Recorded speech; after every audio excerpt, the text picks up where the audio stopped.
So last week, my best friend Dave showed up to our weekly trivia night looking unusually chipper. Now, Dave's usual mood on trivia nights is somewhere between I just stepped in gum and my favorite show got cancelled, so obviously, I asked what was up. He grinned and hiked up his jeans to reveal what can only be described as the ugliest, brightest, most radioactive pair of socks I've ever seen. Lucky Socks, he announced, wiggling his toes like he was auditioning for a foot deodorant commercial. Got them from my aunt. Haven't lost a single trivia round since. Mildly intrigued and a little blinded, I decided to let it slide. But that night, things started to get weird. Our team, usually unable to remember what year the moon landing was, suddenly knew every answer. The capital of Burkina Faso? Boom, nailed it. Name of the world's largest rodent? Capybara, baby.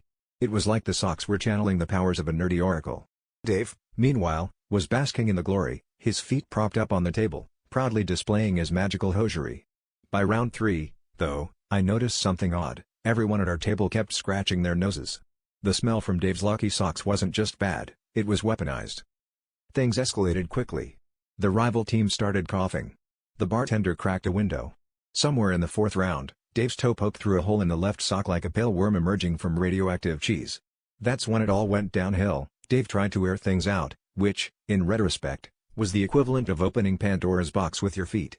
The trivia host fainted before he could finish the question about the periodic table, and the bar's cat, usually a tough old alley veteran, bolted out the door and hasn't been seen since.